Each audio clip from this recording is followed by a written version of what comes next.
എനിക്ക് തന്നിരിക്കുന്ന വിഷയം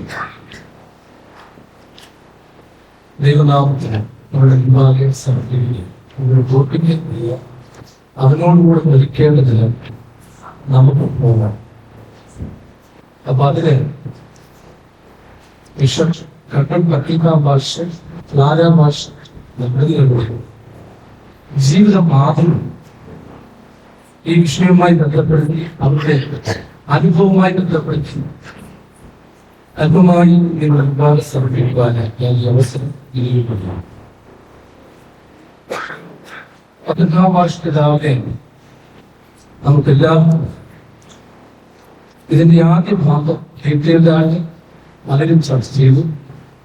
ഇനി ഇതിന്റെ കൺക്ലൂഷനായി നമ്മുടെ സഭയിലെ ഇതിന്റെ പണ്ഡിതനായ സഭാപണ്ഡിതനായ പണ്ഡിതനായ നമുക്ക് ഉയർത്തിക്കാണിക്കാത്ത കൺക്ലൂഷനായി പറയാൻ ഉദ്ദേശിക്കുന്നു. അതുകൊണ്ട് ഞാൻ അതിലേക്ക് കിടക്കുന്നത് ആവശ്യമായിട്ട് ബന്ധപ്പെടുത്തി ഈ ദമ്പതിമാരും പിതാവിനെയും അദ്ദേഹത്തിന്റെ സ്ഥലതകളെയും അവരുടെ ജീവിത മാതൃക ഏത് രീതിയിൽ നമുക്ക് പ്രയോജനപ്പെടുത്താം, സഭയിലെ സമൂഹത്തിന് അനുഭവം ഒറ്റവാക്കി നമുക്ക് വേണമെങ്കിൽ കാണുക.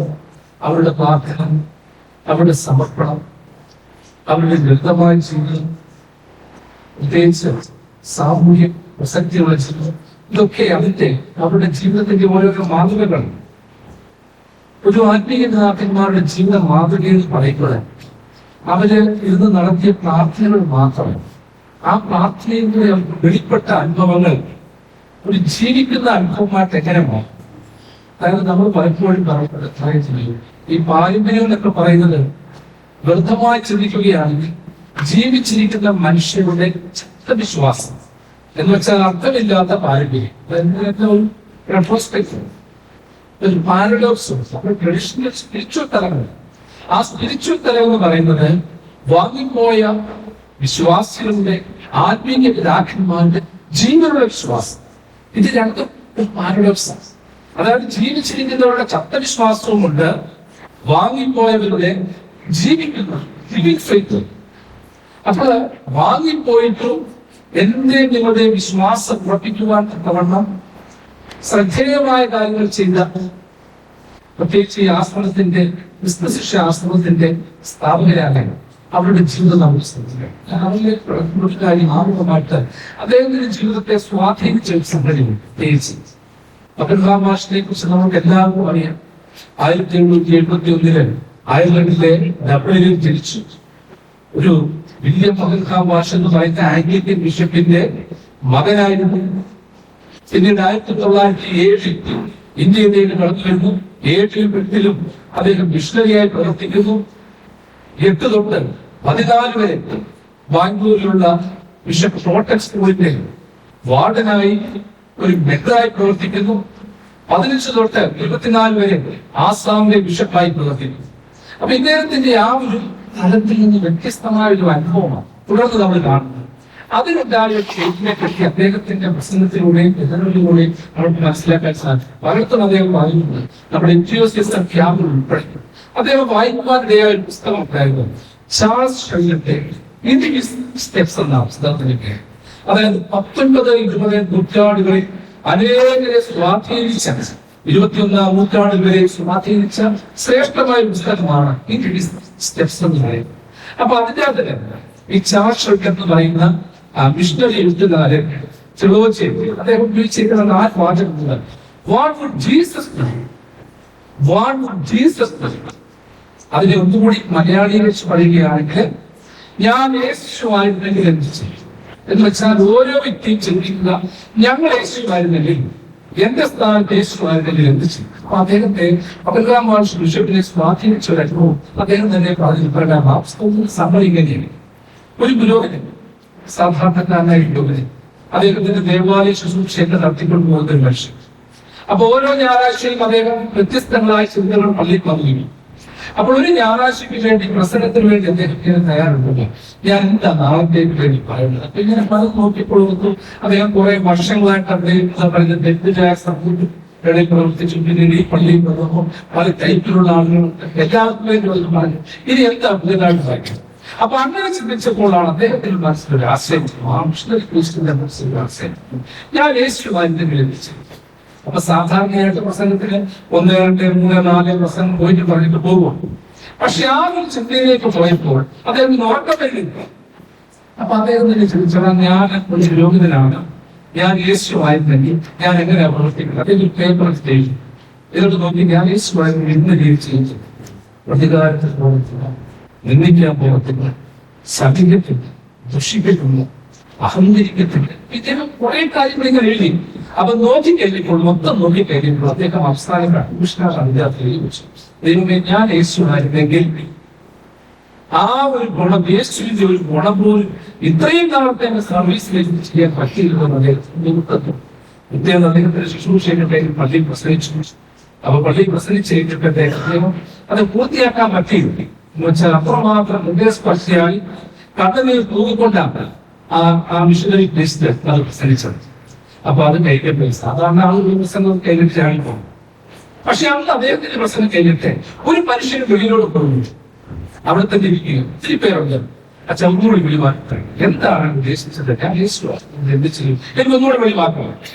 അപ്പൊ അദ്ദേഹം ഒന്നുകൂടെ ലഘുവായി പറഞ്ഞു, നിങ്ങള് വലിയ ആളുകളിലാണ്, ഡോക്ടർമാരും എഞ്ചിനീയേഴ്സുമാണ്, അല്ലെങ്കിൽ പത്രത്തിന്റെ മാനേജിംഗ് ഡയറക്ടേഴ്സ്, സമ്പന്നന്മാരിലാണ്.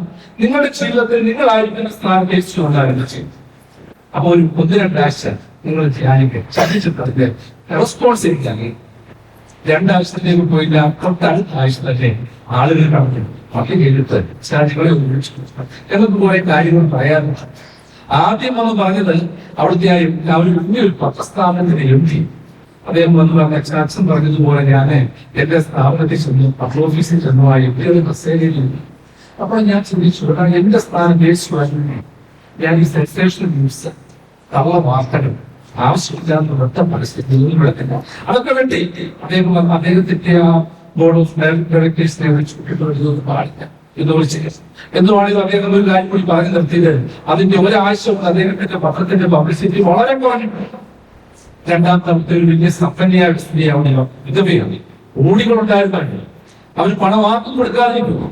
അപ്പൊ അവരൊക്കെ ചെയ്യുന്നത് അവർ പറഞ്ഞ ചക്ക പിതാവ് ഞാൻ വികാരം ചെയ്തു, എന്റെ സമ്പത്ത് ചേരി പ്രദേശത്ത് മറ്റു കഴിയുന്നവർക്ക് കൊടുക്കാൻ തീരുമാനിച്ചു, ദരിദ്രർക്ക് കൊടുക്കാൻ തീരുമാനിച്ചു, എല്ലാവരുടെയും സന്തോഷം എന്റെ സന്തോഷമായി മാറ്റാൻ തീരുമാനിച്ചു. എങ്ങനെ ജീവിതത്തിൽ നഷ്ടം പോകുന്നുണ്ട്? ഇല്ല, ഇതുവരെ കാണാത്ത സന്തോഷം.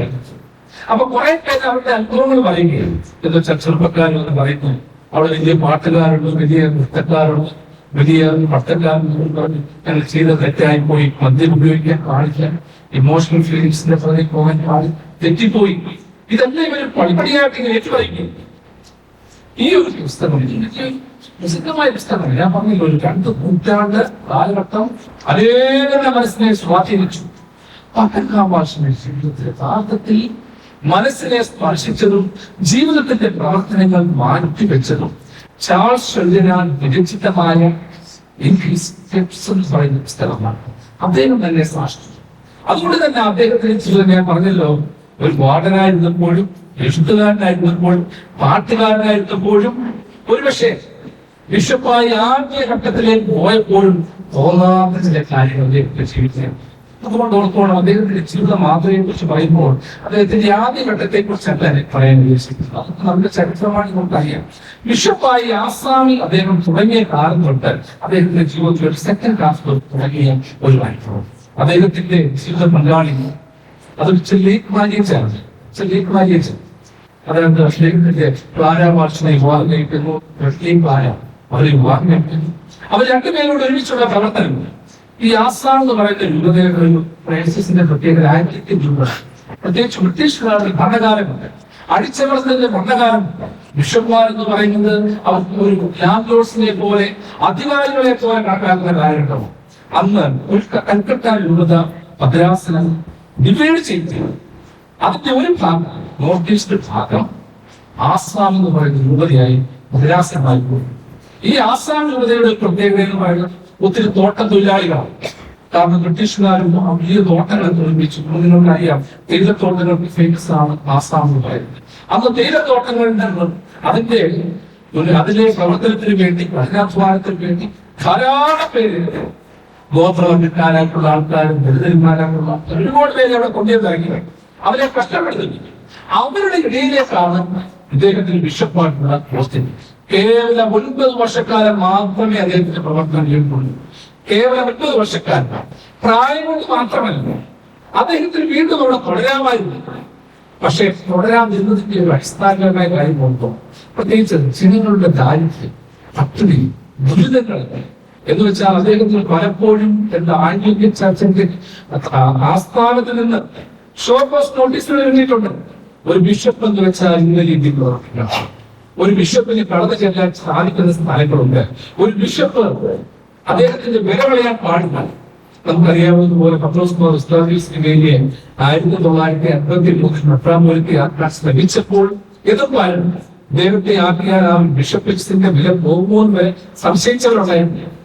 പക്ഷെ വട്ടശ്ശേരത്തിന് ഈ കാര്യം ചെയ്യുന്നതിന് മുമ്പ് അദ്ദേഹത്തിന്റെ അത്യവത്തിൽ പല കാര്യങ്ങൾ എഴുതി കൊടുത്തു ഒരു ക്ലോസ് ഉണ്ടായിരുന്നു. അതായത് പത്രോസ് റംബാച്ച് പത്രോസ് റംബാച്ച് എന്തെങ്കിലും താല്പര്യം ഉണ്ടെങ്കിൽ വട്ടശ്ശേരത്തിന് സഹായിക്കാണ് പ്രവർത്തനത്തിൽ നടത്തുന്നത്. ഇദ്ദേഹത്തെ ആക്കണം. കല്ലാശ്ശേരി ബാബ ആ കാര്യം സ്ട്രോങ് ആയിട്ട് പറഞ്ഞ് തന്നെ അദ്ദേഹത്തെ ആക്കി. ഇതുപോലെ ദൈവത്തെ ആദ്യം യുഗത്തെ വില പോകുമ്പോഴുള്ള ഭയങ്കരമായ എതിർപ്പുകൾ. പക്ഷെ അതിനനുസരിച്ച് അദ്ദേഹം ഇന്നുകളും മലകളിൽ കയറുകയാണ്. വാഹന സൗകര്യം ഇല്ലാതിരുന്ന ഒരു കാലഘട്ടം. ബിഷപ്പ് അദ്ദേഹത്തെ കുറിച്ച് പറയുന്ന ഒരു പ്രത്യേകമായ ചിന്ത ഇതാണ്: വിശക്കുന്ന അന്നത്തേക്കാൾ തോർത്തോണം വിശക്കുന്ന ആചാര്യൻ, വസ്ത്രമില്ലാത്ത ആചാര്യൻ, യാത്രാ സൗകര്യങ്ങൾ നിഷേധിച്ച ആചാര്യൻ, ശ്രേഷ്ഠാചാര്യൻ അദ്ദേഹത്തെ കുറിച്ച് വ്യാഖ്യാനിച്ചിട്ടുണ്ട്. പ്രത്യേകിച്ച് നമ്മുടെ മുത്തങ്കാവിലെയും കൊച്ചുതിരുമേനിക്കൊക്കെ അദ്ദേഹത്തോട് വലിയ താല്പര്യമാണ്. മുത്തങ്കാവിലെയും കൊച്ചുതിരുമേനി നടത്തിയ ചില പ്രസംഗങ്ങളിൽ പ്രത്യേകിച്ച് ഓർക്കണം, സ്ട്രോങ് ആയിട്ടുള്ള ഓർത്തഡോക്സി പറയുന്ന ആളാണ്. പക്ഷെ അദ്ദേഹം സറാംപൂരിന്റെ ഒരു പ്രോഡക്റ്റ് ആയതുകൊണ്ട് ഇദ്ദേഹത്തിന്റെ സ്വാധീനങ്ങളെ കുറിച്ചൊക്കെ അറിയാൻ സാധിച്ചു. അവർക്കൊക്കെ ഒരുമിച്ചായിരിക്കാൻ ധാരാളം സാധിച്ചിട്ടുണ്ട്. മുത്തങ്കാവിലെയും കൊച്ചുതിരുമേനി ഉൾപ്പെടെ പറഞ്ഞിട്ടുള്ളത് അദ്ദേഹത്തിന്റെ ജീവിതത്തിന്റെ പ്രത്യേകത എന്ന് പറയുന്നത്. അങ്ങനെ ഞാൻ പറഞ്ഞു വന്നത് ഓർത്തോണം, അധികാരത്തിലേക്ക് മുൻപോട്ട് പോകാൻ പറ്റുന്നില്ല. ഇന്ന രീതിയിൽ തിരുത്തലുകൾ വരുത്തണമെന്ന് പറഞ്ഞപ്പോൾ അതിനനുസൃതമായി അദ്ദേഹം മുന്നിട്ടാവില്ലേ? അല്ല, എന്റെ വിധി ഇങ്ങനെയാണ്. ഞാൻ പറഞ്ഞല്ലോ, പട്ടിണി കിടന്നവൻ, ദാരിദ്ര്യം അനുഭവിച്ചവൻ, പ്രത്യേകിച്ച് ഇന്നത്തെ സാഹചര്യത്തിൽ നിന്ന് വ്യത്യസ്തമാണ് കേട്ടോ. ഇന്ന് നമ്മൾ ഓർക്കുമ്പോൾ ബിഷപ്പുമാർ അധികാരം ഭയങ്കരമാണ്. പക്ഷെ മാർത്തോമാവിസ്തയാളുടെ ചരിത്രം നോക്കിയാൽ, മലങ്കര പ്രസ്ഥാനങ്ങളുടെ ചരിത്രം നോക്കിയാൽ, 6-ാം മാർത്തോമായും മറ്റും എഴുന്നള്ളിയപ്പോൾ അവരെ സ്വീകരിച്ച സ്വീകരണങ്ങൾ ഇപ്പോഴും ഒന്നുമില്ല. ഇന്നൊന്നുമില്ല കേട്ടോ. പണ്ട് അതുപോലെയുള്ള സ്വീകരണങ്ങൾ. അധികാരമുള്ള ബിഷപ്പിൽ നിന്നും നമ്മൾ ഓർത്തോണം എന്താ പറയുന്നത്? Authority, responsibility. ആ തലത്തിലേക്ക് ജീവിക്കുവാൻ പ്രവർത്തനം ഈ മഹൽകാം ഭാഷയെ സാധിച്ചു. അദ്ദേഹം കേവലം 9 വർഷത്തെ ഭരണത്തിന് ശേഷം അവിടുത്തെ ബിഷപ്പിംഗ് ഓഫീസർ പെടുകയാണ്. അന്നത്തെ കാലത്തെ അദ്ദേഹത്തിന്റെ പ്രവർത്തനങ്ങളെ കുറിച്ച് ഞാൻ ചുരുക്കത്തിൽ പറഞ്ഞല്ലോ.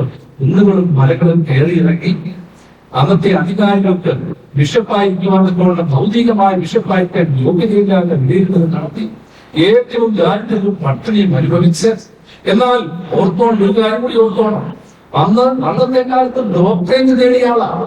അതായത് ഓർത്തോണം, ലണ്ടനിലെ ഏറ്റവും പ്രധാനപ്പെട്ട യൂണിവേഴ്സിറ്റിയിൽ നിന്ന് തന്നെ ഡോക്ടറേറ്റ് എടുത്ത ആളാണ്. അദ്ദേഹത്തിന്റെ പ്രസംഗത്തെ കുറിച്ചും വ്യാഖ്യാനങ്ങളെ കുറിച്ചും ഒരു കമന്ററി ആദ്യ കാലത്ത് തന്നെ ഒരു കമന്ററി വായിച്ചത് പ്രകാരമാണ്. ബിഷപ്പ് പഴയ കാലത്ത് പറയുമായിരുന്നു, ബിഷപ്പ് പ്രസംഗിക്കുമ്പോൾ ബിഷപ്പിനെ മറന്നുപോകും. സിസറോയുടെ പ്രസംഗത്തെ കുറിച്ച് പറയുന്നത് പോലെ, അതായത് സിസറോ പ്രസംഗിക്കുമ്പോൾ പ്രസംഗകനെ മറന്നുപോകും, പ്രസംഗത്തിന്റെ ആശയം മാത്രം പോകും. അതുകൊണ്ടാണ് പറയുന്നത്, അദ്ദേഹത്തിന്റെ ജീവിതത്തെ കുറിച്ച് പറയുന്നത് കണ്ടന്റ് എന്ന് വെച്ചാൽ പ്രസംഗത്തിൽ നമ്മൾ നോക്കുമ്പോൾ ഫിസിക്കൽ കണ്ടന്റ്, ഒരു സ്പിരിച്വൽ കണ്ടന്റ്. അദ്ദേഹത്തിന്റെ ജീവിതത്തിന്റെ വലിയ സാക്ഷ്യം. അങ്ങനെ അദ്ദേഹം 1974 അവിടുത്തെ അധികാരം നൽകി. പിന്നീട് നേരെ പ്രത്യേക വലിയ എമൗണ്ട് ഇന്നത്തെ കാലത്ത് റിട്ടയർ ആകുന്ന എന്ന് വെച്ചാൽ ഇതിലേക്ക് നമ്മൾ പറയത്തില്ല BRS കാണാൻ പോകാൻ പറ്റാത്ത BRS ആ ശ്രേഷ്ഠാചാര്യൻ ഒരു വലിയ എമൗണ്ട് എന്ന് വെച്ചാൽ ഇനിയും അദ്ദേഹത്തിന് തുടർന്നുള്ള കാര്യം ജീവിക്കാനുള്ള ഒരു മന്ത്ലി പെൻഷനാണ്. അപ്പൊ ഈ കൃത്യ എമൗണ്ട് അദ്ദേഹം സ്വീകരിച്ചു. മന്ത്ലി പെൻഷനും അദ്ദേഹത്തിന് അങ്ങോട്ട് പോകും. യഥാർത്ഥത്തിൽ നമ്മുടെ സഭയുമായിട്ട് അദ്ദേഹം തുടർന്ന് ബന്ധപ്പെടാൻ ഇടയാകാൻ.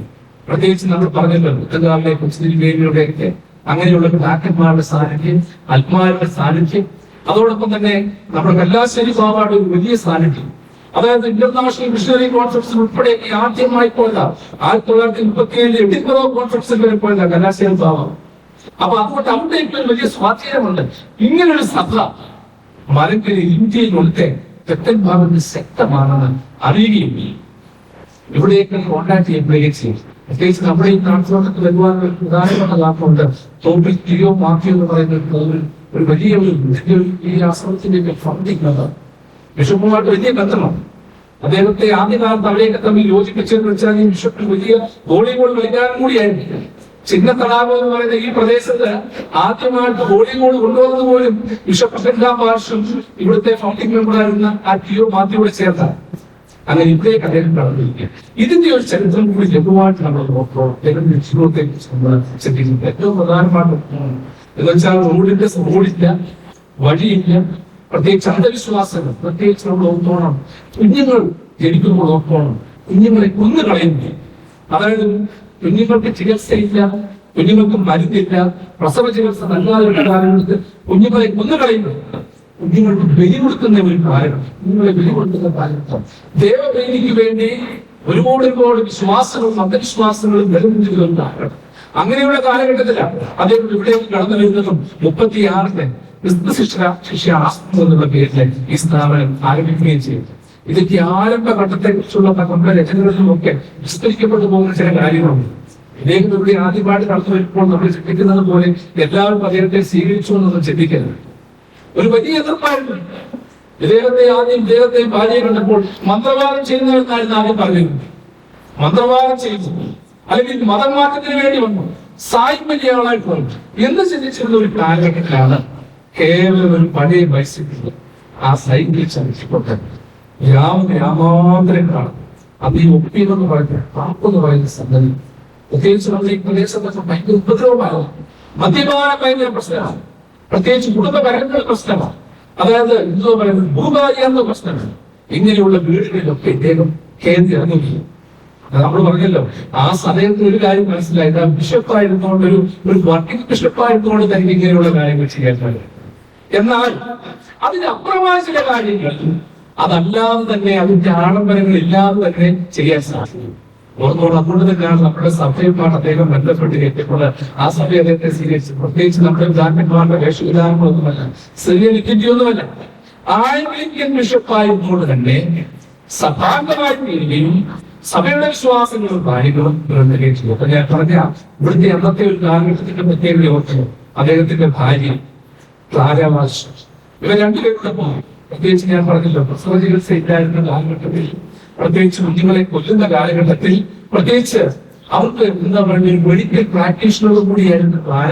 ഇവർ രണ്ടുപേരും കൂടെ കണ്ടു ചെയ്തത് ആയുധങ്ങളും അനുഭവങ്ങളും ഇല്ലാതിരുന്ന കാലഘട്ടത്തിൽ അങ്ങനെയുള്ള ചികിത്സകൾ, പ്രത്യേകിച്ച് കുഞ്ഞുങ്ങൾ മരിക്കരുത്, ഇവിടുത്തെ ചരിത്രത്തെ കുറിച്ച് പറയുന്ന പ്രധാനപ്പെട്ട കാര്യങ്ങളാണ്. പിൽക്കാലത്ത് ഇവിടെ പ്രഗത്ഭരായിട്ടുള്ള MLA-മാരായും പ്രൊഫസേഴ്സായി ഉന്നത പദവിയിലായിരുന്ന പലരും പിന്നീട് സാക്ഷ്യം പറഞ്ഞിട്ടുണ്ട്. ഞങ്ങൾ ജനിക്കാൻ കാരണം, വളരാൻ കാരണം, പഠിക്കാൻ കാരണം ഇങ്ങനെ ഒരു വ്യക്തിത്വം ഈ പ്രദേശത്ത് വന്ന് താമസിച്ചിട്ടുണ്ട്. അപ്പൊ അങ്ങനെയുള്ള ഒരു പ്രവർത്തനവുമായിട്ട് ബന്ധപ്പെട്ടാണ് അദ്ദേഹത്തിന്റെ ആദ്യ കാലഘട്ടത്തിലെ പ്രവർത്തനങ്ങൾ ഇവിടെ ആരംഭിച്ചത്. നമ്മൾ ഓർത്തോണം പട്ടിണി കിടന്നും പരിവട്ടം കിടന്നും ഗ്രാമാന്തരങ്ങൾ കയറിയിറങ്ങുകയും അല്ലെങ്കിൽ ദൈവമുഖത്തേക്ക് നോക്കിക്കൊണ്ട് അതിനപ്പുറമായിട്ടുള്ള ഒരു പ്രതീക്ഷയ്ക്ക് അദ്ദേഹത്തിന്റെ ബീതോവൻ എന്ന് പറയുന്ന പ്രസിദ്ധനായ എഴുത്തുകാരൻ പാട്ടുകാരനെ സിനിമ കഴിയും.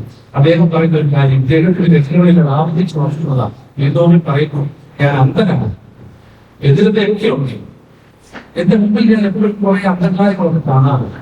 പക്ഷെ ഈ അന്ധകാരമൊന്നും ഒരിക്കലും അന്ധകാരമില്ല. അതിന്റെ അപ്പുറത്ത് കത്തിൽ താരക്കിക ദൈവങ്ങളുടെ നിഴലുകൾ മാത്രം. എന്ന് വെച്ചാൽ അതിന്റെ അപ്പുറത്തൊരു വെളിച്ചമുണ്ട്. കപിതാമാഷിന്റെ ജീവിതചര്യയുടെ പ്രത്യേകത മുൻപിൽ ഒരു വലിയ അന്ധകാരമുണ്ടെന്ന് തോന്നിയാലും അപ്പുറത്തൊരു വെളിച്ചം കാണാൻ സാധിച്ചു. പക്ഷെ രംഗവർത്തമറിയാൻ സാധിച്ചതെന്നാൽ കണ്ടാലും തലമുറകളിലെ ഭാഗ്യവതി എന്ന് പറയാനൊന്നുമില്ല കേട്ടോ. നാട്ടുകാരുണ്ടാ കല്ലെറിഞ്ഞു. അന്നത്തെ കാലത്ത് മറിയ എന്നവളെന്നുള്ള പേര് കേൾക്കണം. പക്ഷെ അധികം അറിയാൻ അതിനപ്പുറത്ത് തലമുറകളെ ഭാഗ്യവതി എന്നുള്ളത്. ഇന്ന് നമ്മളിവിടെ ഓർത്തോളം ഒരു കാലത്ത് ബിഷപ്പാടിരിക്കാൻ കൊള്ളത്തില്ല എന്ന് പറഞ്ഞാൽ റിട്ടയർമെന്റ് ചോദിച്ചു വാങ്ങിയാൽ അല്ലെങ്കിൽ സഭകളെ നാടുകെടുത്തുന്നു എന്ന് പറഞ്ഞ ഒരു വിശുദ്ധനായ വ്യക്തിത്വത്തെ ഇന്ന് തലമുറകൾ കഴിഞ്ഞപ്പോൾ നമ്മൾ എന്തോ പറയുന്നു, അദ്ദേഹം വാഴ്ത്തപ്പെട്ടവരും ഭാഗ്യവാനുമാണെന്ന് പറയുന്നു. അതുകൊണ്ടാണ് കന്യകമറിയാം ദർശിച്ച ഒരു വഴിത്താരുണ്ട്. അതായത് പരിശുദ്ധാത്മാവാണ് അവളെ കൊണ്ട് ഭാഗ്യം എന്ന് പറയുമെന്ന് പറയുന്നത്. അപ്പോൾ ആ വിശ്വാസത്തിന്റെ പരിശുദ്ധാത്മാവ് കാണിച്ചു കൊടുത്ത വിശ്വാസത്തിന്റെ വഴിത്താരുണ്ട്. ആ വിശ്വാസത്തിന്റെ വഴിത്താരയിൽ പോകുന്നവർക്ക് ഇവരെയൊക്കെ ഭാഗ്യത എന്ന് പറയാൻ പറ്റുള്ളൂ. പത്തൊൻപതാം ഭാഷനെയും ദ്വാരാ ഭാഷനെയും നമ്മൾ ഇത്ര ശ്രേഷ്ഠതയോടെ കാണുന്നത് ആ കന്യകമറിയാം കണ്ട, കന്യകമറിയാം സാക്ഷിച്ച പരിശുദ്ധാത്മാവിന്റെ രക്തബന്ധവും ചൂടുമുള്ളത് കൊണ്ട് മാത്രമാണ് നമ്മൾ പ്രത്യേകിച്ചത്. ഇനി രണ്ടാം ഭാഗത്താണ്. അപ്പൊ ജീവിതത്തെ പ്രവർത്തനങ്ങളുടെ ആരംഭമായിട്ട് ഞാൻ പറഞ്ഞു, ഹോസ്പിറ്റലുകളുടെ കാര്യമായി, വിദ്യാഭ്യാസ സ്ഥാപനമായി, വിദ്യാഭ്യാസമായി, അല്ലെങ്കിൽ സ്പോർട്സ് മറ്റു കാര്യങ്ങളുമായി, റോഡുകൾ, അതെല്ലാം അവിടെ കിടക്കട്ടെ. അതിനോട് ചേർത്തുകൊണ്ട് ഇദ്ദേഹം പൊതുവായി നമ്മുടെ സഭയ്ക്കും നമ്മുടെ സമൂഹത്തിനും നൽകിയ ഒരു എന്താണ് മലങ്കര സഭയ്ക്ക് അദ്ദേഹം കാണിച്ചു തന്നൊരു മാർഗം. ഏറ്റവും പ്രധാനമായിട്ട് ഓർത്തഡോക്സ് സ്പിരിച്വാലിറ്റി ആൻഡ് ഓർത്തഡോക്സ് ബിഷപ്പാണ്. എന്ന് വെച്ചാൽ ഈ മിഷണറിമാരുടെ ഇന്നുള്ളവരുടെ ഉണ്ടല്ലോ, പ്രത്യേകിച്ച് എന്നേക്കാൾ കൂടുതൽ കൃത്യമായിട്ട് തിരുമേനിക്ക് പറയാൻ പറ്റും. കാരണം ദീർഘനാവും പ്രൊഫസറായി സേവനമുള്ളതുണ്ട്. ഈ സറാമൂരിന്റെ ഒക്കെ പ്രത്യേകിച്ചുള്ള പ്രത്യേകത എന്ന് വെച്ചാല് ഈ മിഷൻ പ്രവർത്തനം എന്ന് പറയുന്നത് മിഷണറീസിന്റെ പരിപാടിയാണ്. എന്ന് വെച്ചാൽ ആദ്യഘട്ടത്തിൽ ഇവിടെ മിഷണറി ഒന്നും ചെയ്തിട്ടില്ല, നമ്മൾ മിഷണറി പ്രവർത്തനം ഒന്നും ചെയ്തിട്ടില്ല. അപ്പോൾ അതിന് വ്യത്യസ്തമായിട്ടാണ് ഒരു ആംഗ്ലിക്കൻ ബിഷപ്പ്, അതായത് ഓർത്തോണം ട്രേഡിൽ ഓഫ് സ്പിരിച്വാലിറ്റി ആൻഡ് ബിഷപ്പ് എന്ന് പറയുന്ന ആംഗ്ലിക്കൻ ചർച്ചിന്റെ അങ്ങനെ പഠിപ്പിക്കുന്നവരുടെ തലത്തിൽ നിന്ന് ഒരാളും അത് പറയുക, ഞങ്ങളുടെ ബിഷപ്പ് പ്രവർത്തനം പോരാ, ഇനി ഒരുപാട് കാര്യങ്ങൾ ചെയ്യാറുണ്ട്, എനിക്ക് തുടർ കാര്യങ്ങൾ ചെയ്യുവാൻ ഏറ്റവും യോഗ്യമായിട്ടുള്ളത് മലങ്കര ഓർത്തഡോക്സ് ചർച്ചാണ്, മാർത്തോമായുടെ ഐഡന്റിറ്റിയുള്ള ഈ സഭയാണ്. അദ്ദേഹത്തിന്റെ പ്രസിദ്ധമായ പുസ്തകമുണ്ട്, lights and shapes of Christian എന്ന് വെച്ചാൽ 1000 വർഷങ്ങൾ വരെയുള്ള ആദ്യത്തെ 1000 വർഷങ്ങൾ ക്രൈസ്തവ സഭയുടെ ഉയർച്ചനാശങ്ങളെ കുറിച്ചുള്ള, അതിന്റെ അനുഭവങ്ങളെ കുറിച്ചുള്ള, പ്രതികൂലതകളിൽ വളർന്നതിനെ കുറിച്ചുള്ള ഉള്ള ഒരു വ്യാഖ്യാനം വായിക്കാറുണ്ട്. അദ്ദേഹം വോട്ട് ചെയ്തിട്ടുണ്ട്. പ്രത്യേകിച്ച് ഒരു കാര്യമാണ് ഈ പെട്രോളജിയൊക്കെ അദ്ദേഹം എങ്ങനെ പഠിച്ചു എന്ന് വെച്ചാൽ അറിയില്ല. പ്രത്യേകിച്ച് യൂസേബിയസ് സാക്ഷിക്കുന്ന ഒരു കാര്യമുണ്ട്. ആദ്യത്തെ 4 നൂറ്റാണ്ടിന്റെ പ്രത്യേകത എന്ന് വെച്ചാൽ പീഡനങ്ങളുടെ കാലഘട്ടത്തിലെ പ്രത്യേകത, ക്രൈസ്തവ സഭ ലോകത്തിലേക്ക് ഒഴുകിയിറക്കുവാൻ എന്ന് വെച്ചാൽ യാതൊരു തടസ്സവുമില്ലാതെ എല്ലാവരുടെയും ഹൃദയത്തിലേക്ക് തരികയായിരുന്നു, എല്ലാവരെയും സ്വാധീനിക്കുകയായിരുന്നു. എന്നാൽ 310 അത് 4-ാം നൂറ്റാണ്ടിലാണ് എങ്ങോട്ട് തുടങ്ങി കുറച്ച് എഴുത്തേക്ക് സ്വാതന്ത്ര്യം കിട്ടിക്കഴിയുമ്പോഴത്തേക്ക് ക്രിസ്ത്യാനിറ്റി ഒഫീഷ്യൽ റിലിജനാവുമ്പോഴത്തേക്ക് ക്രിസ്ത്യാനിക്ക് സ്വാതന്ത്ര്യമായി, അധികാരമായി, പണമായി, കള്ള നാണയങ്ങളെല്ലാം ക്രിസ്ത്യാനികളായി. അധികാരത്തിന് വേണ്ടി രാജാവിനെ സൂചിപ്പിക്കാൻ വേണ്ടി. അതുകൊണ്ടാണ് 4-ാം നൂറ്റാണ്ട് മുതൽ ലോക സഭയിലേക്ക് തിരിച്ചുണ്ടാകും. ആ 2 ഫ്ലോ മനസ്സിലായോ? ആദ്യത്തെ 4 നൂറ്റാണ്ടിൽ ലോകത്തിലേക്ക് സഭ ഒഴുകി, എന്നാൽ പിന്നീടുള്ള കാലഘട്ടം ലോകം സഭയിലേക്ക് തിരികെ എത്തുവാനായി കുറിച്ച് ഇദ്ദേഹം ആ ഒഴുകി ഇറങ്ങിയ അനുഭവങ്ങളെ കുറിച്ച് വളരെ വ്യക്തമായിട്ട് പറയുന്നുണ്ട്. ഞാൻ പറഞ്ഞു വരുന്നത് നമ്മുടെ സഭയിൽ ഒത്തോണം ഇവിടെ മിഷൻ പ്രവർത്തനമില്ല എന്ന് പറഞ്ഞപ്പോൾ മിഷണറിമാരെ വിശ്വാസം അറിയുന്നതിന് മുമ്പ് ബ്രിട്ടീഷുകാര് ക്രിസ്ത്യാനികളാകുന്നതിന് മുമ്പ് അവരെത്രയോ നാൾ കഴിഞ്ഞിട്ട് ആംഗ്ലോ സാക്സൺ ട്രൈബ്സ് കൺവേർട്ട് ചെയ്തപ്പോൾ അവർ ക്രിസ്ത്യാനിറ്റി എന്ന് നടന്നത് ബ്രിട്ടീഷുകാർ. അപ്പൊ അദ്ദേഹത്തിന് മനസ്സിലായി, ഞങ്ങൾ ക്രിസ്തീയത എന്നതും വേദപുസ്തകം എന്നതും കേട്ടിട്ട് പോലും ഇല്ലാത്ത കാലഘട്ടത്തിൽ 752 മാർത്തോമായ സ്ഥാപിതമായ ഒരു സഭ ഇവിടെ ഉണ്ട്. ഇവിടുത്തെ മിഷപ്രവർത്തനം പഴയ കാലത്തോട്ട് തന്നെ ഉണ്ട്. ഇവിടെയൊക്കെ മിഷണറിമാരായിട്ട് വിദേശികളും ഈ പറയുന്ന ആംഗ്ലിക്കൻസ് മാത്രമല്ല, കത്തോലിക്കൽ മാത്രമല്ല, പേർഷ്യൻ സഭയിൽ നിന്ന് വന്നിട്ടുണ്ട്. 180-ൽ 190-ൽ പന്തിയസിനെ പോലെയുള്ള ഒരാൾ ഇവിടെ വന്നിട്ടുണ്ട്. അപ്പോൾ കടന്നു വരണമെന്നുണ്ടെങ്കിൽ ഇവിടെ എന്തൊക്കെയോ ഉണ്ടായിരുന്നു. East Syrian west Syrian identity ഉണ്ടാകുന്നതിന് മുൻപ്, പേർഷ്യൻ സഭ വരുന്നതിന് മുൻപ് ഇവിടെ എന്തൊക്കെയോ ഉണ്ടായിരുന്നു. 290-ൽ ദാവൂദ് എന്ന് പറയുന്ന പേർഷ്യൻ ബിഷപ്പ് വന്നിട്ടുണ്ട്. ഇങ്ങനെയുള്ള പിതാക്കന്മാരുടെ ഫയേഴ്സിന്റെ എഴുത്തുകൾ ഉണ്ടായിട്ടുണ്ട്. അപ്പൊ ഇതെല്ലാം വെച്ച് ആംഗ്ലിക്കൻ യൂറോപ്യൻ ഒരു മെത്തഡോളജി സ്റ്റഡി ബദലായി അദ്ദേഹം വിദേശത്ത് കാണിച്ചു. നമ്മൾ വെറും സ്ലോയാണ് എന്നുവെച്ചാൽ അവർ വെറും സ്ലോയാണ്. ഇവിടെ നമ്മൾ ഇപ്പോൾ പഴക്കമുള്ള സ്ഥിതി ഇന്ന് നമ്മൾ ചെയ്ത് എന്തുവാ, എല്ലാവരെയും കാണുമ്പോഴത്തേക്ക് അന്ത്യോക്യരെയും കാണുമ്പോഴത്തേക്ക് നമുക്ക് ഇവിടെ വിളിക്കാം. ഇവിടെ പഠിപ്പിക്കുന്നവർ പറയും മൂറോൻ പ്രഭുവൊക്കെ അന്ത്യോക്യനാണ്, അല്ലെങ്കിൽ കേശവനാരായണൻ അന്ത്യോക്യനാണ്. എന്താ പറഞ്ഞ് വിളിക്കുന്നത്? ചരിത്രത്തെ വികലമാക്കിക്കൊണ്ടിരിക്കുകയും അതിനുള്ളവർ വികലമാക്കുക. നമ്മൾ സിമ്പിളായിട്ട് തിരിച്ചു നോക്കിയുള്ളവരെ നിൻ മുറിവുകളിൽ നേരത്തെ മൂറോൻ മണവൻ നാദാമെന്ന പാട്ടിലൂടെ പാടുന്നു. കർത്താവിന്റെ മുറിവെന്ന് പറയുന്നത് മൂറോൻ ചെത്തിന്റെ വലിയൊരു ഉറവിടമാണ്. തോമസ് ലീഗ അത് തൊട്ടിട്ടുണ്ടെങ്കിൽ പിതാക്കന്മാര് അപ്രയത്നെ പോലുള്ള പിതാക്കന്മാർ മിസ്കിൻ വിധത്തിൽ പാടുന്നത് ആ മൂറോൻ ചെപ്പ് എടുക്കുകയായിരുന്നു. നമ്മളുടെ പിതാവിന്റെ കൈകുറ്റിയാണ് ബാക്കി സ്ത്രീകന്മാർ തുടർന്നത്. ആ വീരോടെടുത്തേ പ്രേമിതാവ് പറയുന്നത് ആ മൂറോൻ ഓരോരുത്തരും ഏറ്റുവാങ്ങി കർത്താവിന്റെ തിരുമുറിവിൽ നിന്ന് ആ മുറിവിടത്തിൽ നിന്ന് മൂറോൻ ചെപ്പെടുത്ത് മറ്റുള്ള സ്ത്രീകന്മാർക്ക് കൊടുത്ത ഒരു വലിയ പിതാവിന്റെ പിന്തുണച്ചക്കാരാണ് നമ്മൾ. ഈ വേഷവിധാനം വേദപുസ്തകത്തിന്റെ ആദ്യ ഘട്ടത്തോട് തന്നെയുണ്ട്. അന്ത്യോക്യൻ സഭ പോലും അലക്സാന്ദ്രിയൻ സഭയിൽ നിന്നാണ് വിശ്വാസം സ്വീകരിച്ചിരിക്കുന്നത്. ഇതൊക്കെ നമുക്കറിയും. പക്ഷെ ഇവിടെ വന്ന് നമ്മളോട് ഇന്നത്തെ കാലത്തല്ല 1930കളിൽ തൊട്ട് ഈ കാര്യം 59 വരെ ഉയർത്തി കാണിച്ച ഒരു വലിയ ആത്മീയ പിതാവിന്റെ ജീവിതമാണില്ല, ഒരു ദമ്പതികളുടെ ജീവിതമാണില്ല. സഭാചരിത്രം, മിഷൻ വർക്ക്, പാരമ്പര്യം ഇവയൊക്കെ സ്വാധീനിക്കുന്നുണ്ട്. പിന്നെ രണ്ടാമതായിട്ട് ഞാൻ പെട്ടെന്ന് പോയിട്ടുള്ളത് അദ്ദേഹത്തിന്റെ ജീവിതത്തിന്റെ പ്രവർത്തനങ്ങളെ കുറിച്ചുള്ളത്, അദ്ദേഹം ഏത് രീതിയിൽ പ്രവർത്തിച്ചിട്ടുള്ളത് പെട്ടെന്ന് പോയിന്റായിട്ട് നോട്ട് ചെയ്ത് വെച്ചു.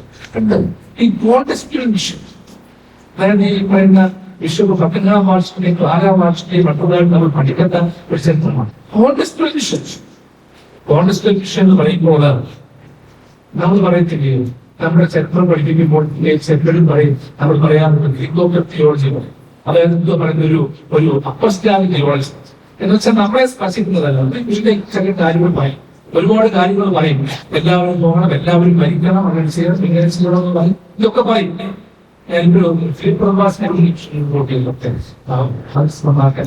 അദ്ദേഹത്തിന്റെ അവസാന കാലഘട്ടത്തിൽ കാര്യമാണ്.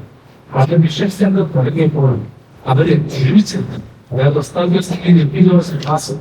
തോമസ് ഒരാളും ബ്രദറും ഒരാൾ സുഭാസനും, രണ്ട് പ്രദേശവും സുഭാസനും. അന്ന് ഇവരെ അവരോട് പാടും പ്രാർത്ഥിക്കുമായിരുന്നു. എന്ന് വെച്ച് കഴിഞ്ഞാല് അന്ന് അടുപ്പം കിട്ടാൻ അരി പോലും ഇല്ല. കാലം വെറുതെ വെച്ച് വെള്ളം ഒഴിക്കും, പച്ച തൊണ്ടിട്ട് കത്തിക്കും, എന്നിട്ട് നല്ലപോലെ ഉപ്പും കുറെ നേരം ഊതി കഴിയുമ്പോഴത്തേക്ക് കത്തും. അപ്പോൾ നോക്കിക്കേ, നമ്മൾ ഇത്രയും നേരം ഊതിയപ്പോൾ പച്ച തൊണ്ടി കത്തി നോക്കിക്കേ, പച്ച വെള്ളം തിളച്ചു. ഇതാൻ അരിയില്ല, പക്ഷെ വെള്ളം തിളക്കുന്നില്ല. അങ്ങനെയെങ്കിൽ ഇന്ത്യയെ ഓരോ ഗ്രാമാന്തരങ്ങളിലും ചെന്ന് സുവിശേഷം പറയണം. അത് പൗലോസ്ലീഹ പറഞ്ഞ മെത്തഡോളജി വേണം. അതാ ഞാൻ നോക്കിയപ്പോൾ വിഷ്ണു പോയപ്പോൾ അജ്ഞാത ദേവൻ എഴുതിയ ഒരു ബലിക്കല്ല് കണ്ടു. അതാണ് ആ അജ്ഞാത ദേവൻ എഴുതിയ ബലിക്കല്ലാണ്, അതാണ് ക്രിസ്തു. ആ അജ്ഞാത ദേവനാണ് ക്രിസ്തു.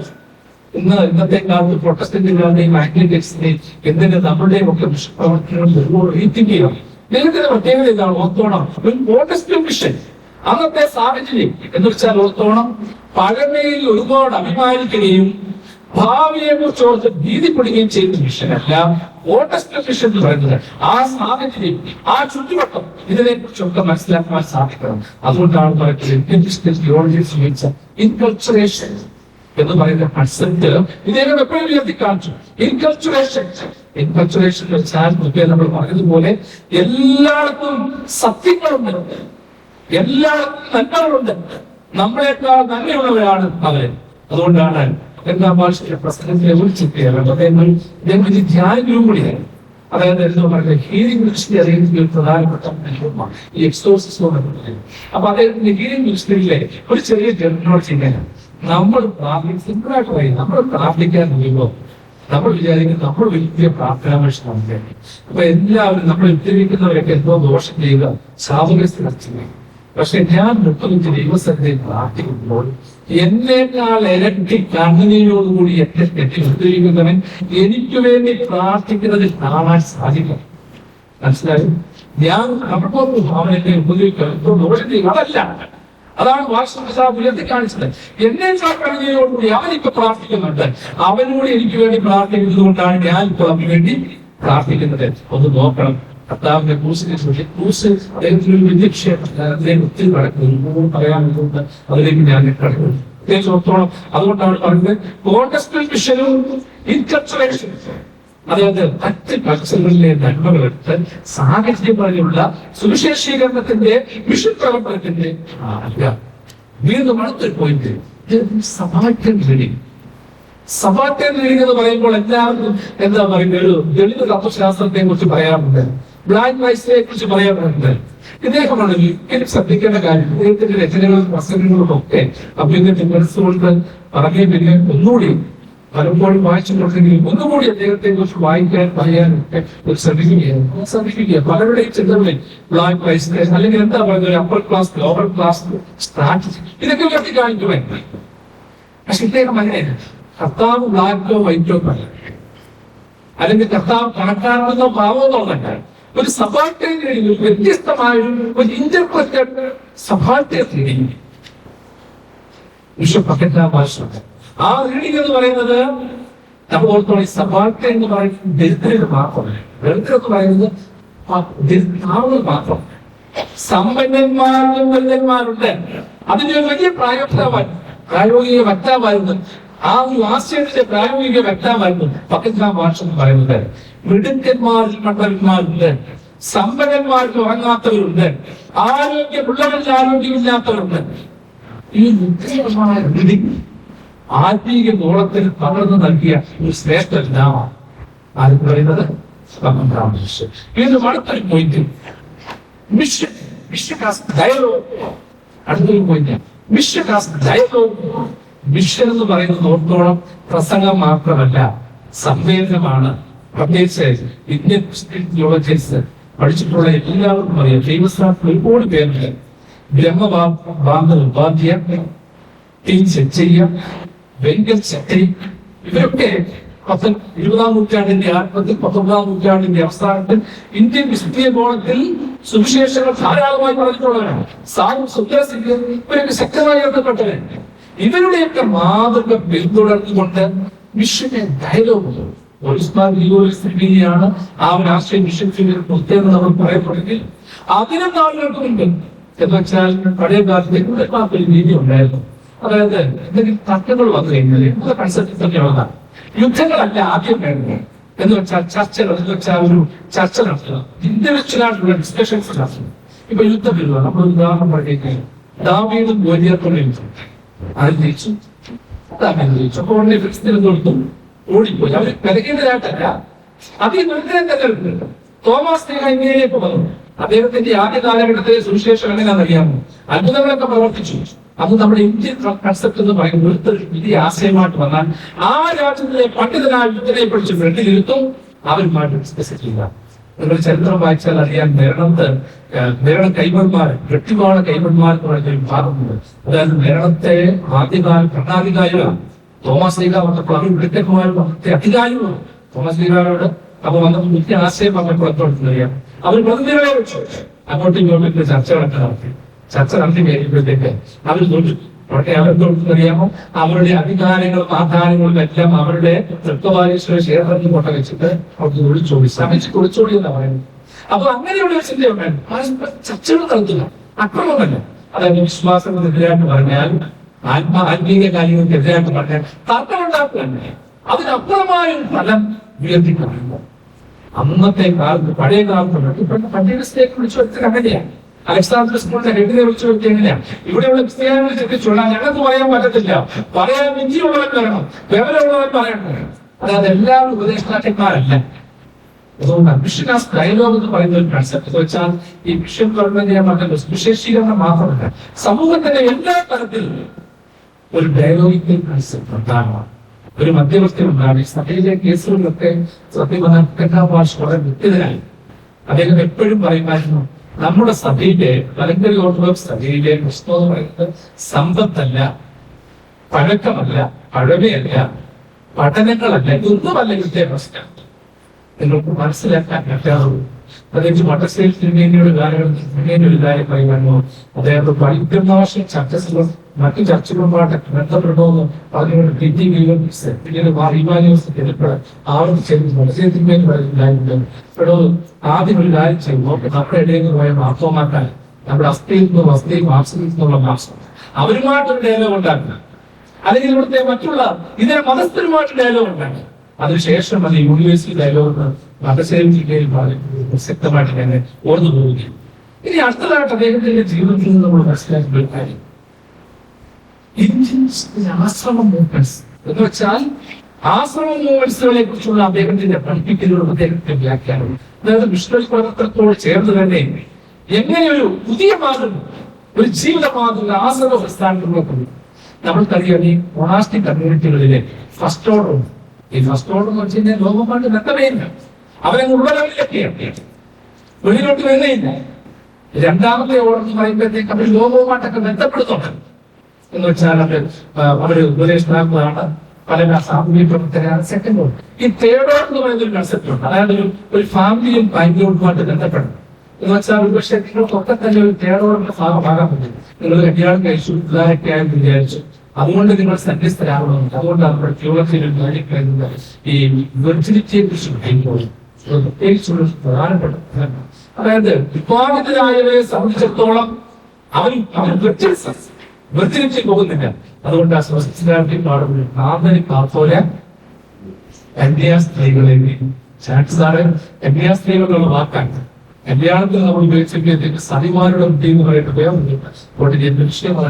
വേറെ പ്രത്യേകിച്ച് ഓർത്തോളം തേടോളം എന്ന് പറയുമ്പോൾ കല്യാണം കഴിച്ചു, എല്ലാവരുടെ സത്യസന്ധതയെ ജീവിക്കണം, വിശ്വസ്തത പാലിക്കണം, പ്രാർത്ഥനകൾ ആരാധനകൾ നടത്തണം, മിഷൻ പ്രവർത്തനങ്ങൾക്ക് സഹായിക്കണം, കുഞ്ഞുങ്ങളെ ആ രീതിയിൽ വളർത്തണം. ഇതൊരു തേടോളന്റെ ഭാഗമാണ്. യഥാർത്ഥത്തിൽ ഇദ്ദേഹം കാണിച്ചിരിക്കുന്നത് ഇന്ത്യൻ അസറ്റിക് മൂവ്മെന്റ് എന്ന് വെച്ചാൽ ഈ പഞ്ഞാളിനെ കുറിച്ചൊന്നും കൂടുതൽ പറയുന്നില്ല, നമുക്ക് എല്ലാവർക്കും അറിയാം. അതുകൊണ്ട് തന്നെ ഗ്രൂപ്പുകൾ താമസിക്കുന്നുണ്ടായിരുന്നു. ബിഷപ്പിനോട് ചേർന്ന് ആദ്യ ഘട്ടത്തിൽ തന്നെ ഉണ്ടായിരുന്നു. അദ്ദേഹം ഭാര്യയും ഭർത്താവുമായി ജീവിച്ചു, ബാക്കിയുള്ളവരൊക്കെ ഉണ്ടായിരുന്നു. കടന്നു വരുന്നത് ഒത്തിരി പേരുണ്ട്, അസോസിയേറ്റ് മെമ്പേഴ്സ് ഉണ്ട്. അത് അതിനെ കുറിച്ചൊക്കെ പറഞ്ഞതൊക്കെ മനസ്സിൽ കിടപ്പുണ്ട്. അപ്പൊ അങ്ങനെ അസോസിയേറ്റ് മെമ്പേഴ്സ് ഉണ്ട്. ഒരു സന്യാസ പ്രസ്ഥാനത്തിനും സാമൂഹ്യ ജീവിതത്തിനും പ്രത്യേകിച്ച് ഓർത്തോളം അദ്ദേഹത്തിന്റെ ഉപദേശങ്ങളിൽ ഏറ്റവും പ്രധാനപ്പെട്ട ഒരു ഘടകമായിരുന്നു ഒരു ക്രിസ്ത്യാനിയായിരുന്നവൻ മദ്യപിക്കരുത്, വ്യഭിചാരിയാകരുത്, ദുർമാർഗിയാകരുത്. അദ്ദേഹം ഫാബ്യത്തിലൊക്കെ അന്നത്തെക്കാലത്ത് പബ്ലിഷ് ചെയ്തിരുന്നു. അങ്ങനെ ഇരിക്കുന്നതോറും വർഷത്തിൽ 3-4 സഭകൾ എല്ലാവർക്കും എത്തിക്കത്തക്ക രീതിയിൽ ഞാനൊരു നോക്കുകൾ നോക്കുമായിരുന്നു. ഒരെണ്ണം പോലും കണ്ടിട്ടില്ല, കാരണം എവിടെയെങ്കിലുമൊക്കെ കാണുമെന്ന് വിശ്വസിക്കുന്നു. അന്ന് ചെറിയ ബുക്ക്ലെറ്റ് പോലെ പലർത്തും അയച്ചിരുന്നു. ആ പറയുന്ന പുസ്തകങ്ങളിൽ നിന്ന് പറയുന്നത് വലിയ കാര്യങ്ങളൊന്നും തന്നെ. ഒരു ചിലപ്പോൾ ഒരു വിഷയത്തിലായിരിക്കും, ഒരു സത്യവിശ്വാസി എങ്ങനെയായിരിക്കണം, ഒരുവൻ എങ്ങനെ പ്രാർത്ഥിക്കണം, ഒരുവൻ എങ്ങനെ ഉപവസിക്കണം, ഒരുവൻ എങ്ങനെ ആത്മീയ കാര്യങ്ങൾ ഇടപെടണം, സഹോദരങ്ങളോട് ഇടപെടണം, ഇങ്ങനെയുള്ള കൊച്ചു കൊച്ചു കാര്യങ്ങൾ അസറ്റ് മൂവ്മെന്റിന്റെ ഒരു വലിയ ഒരു ഭാഗമായിട്ട് അദ്ദേഹം കണ്ടിരുന്നു. വീണ്ടും ഞാൻ നേരത്തെ പറഞ്ഞിരുന്നു,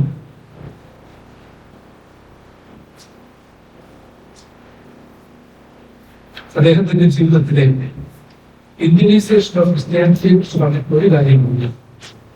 അദ്ദേഹത്തിന്റെ ഒരു ആശയമാണ് ഈ വർഗീയവാദങ്ങളൊക്കെ ഒത്തിരി ഉണ്ടായിരുന്നു. അദ്ദേഹം എപ്പോഴും സിമ്പിളായിട്ട് പറയുന്ന ആശയം, മക്കളെ ദൈവത്തെ അറിഞ്ഞവർ ദൈവത്തിന് വേണ്ടി തർക്കിക്കുന്നില്ല. വർഗീയവാദം ദൈവത്തെ അറിഞ്ഞവർ ദൈവത്തിന് വേണ്ടി പറയുന്നില്ല.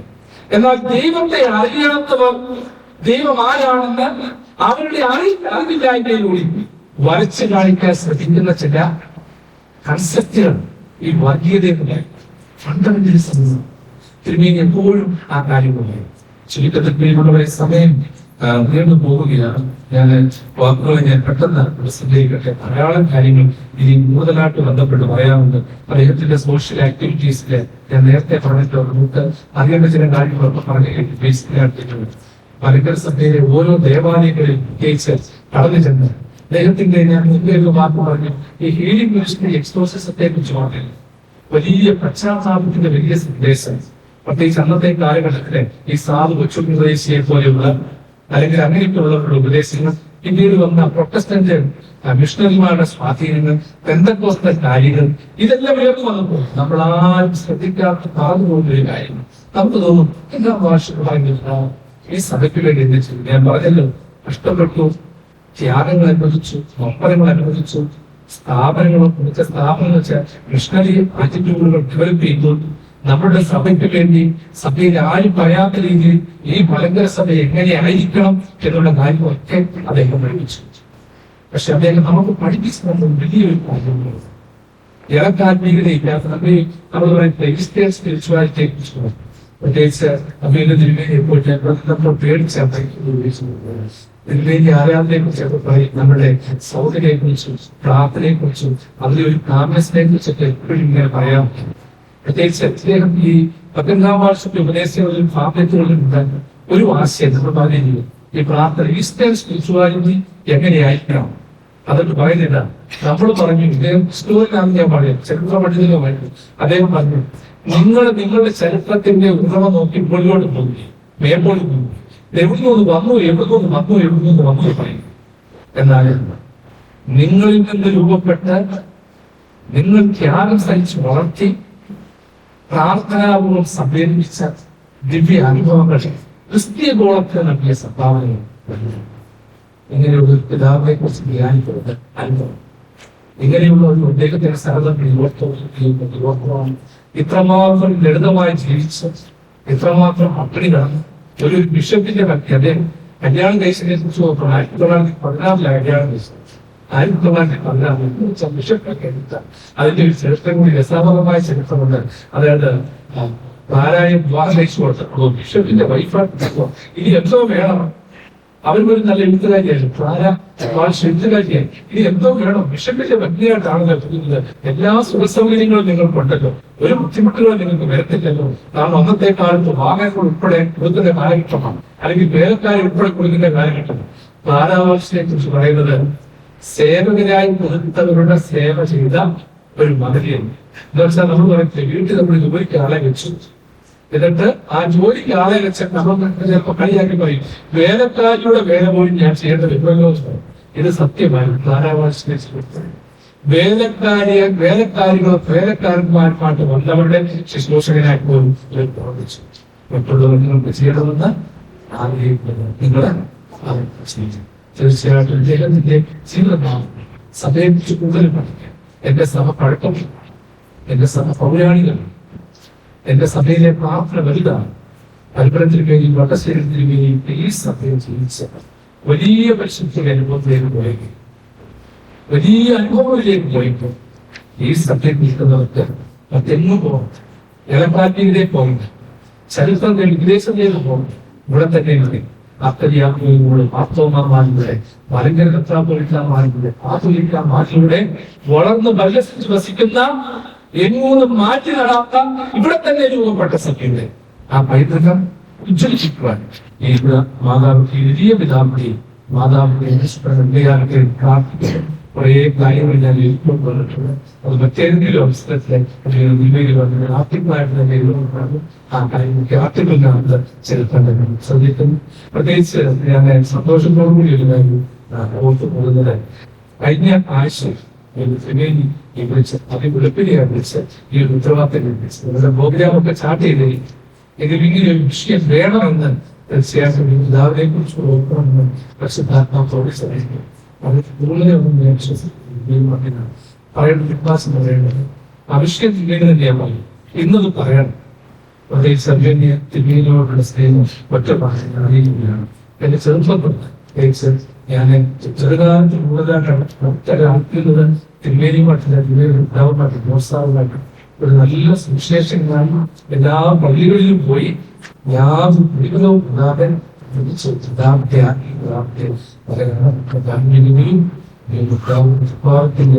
ആദരവും ഭക്തിയും അറിയിക്കുകയും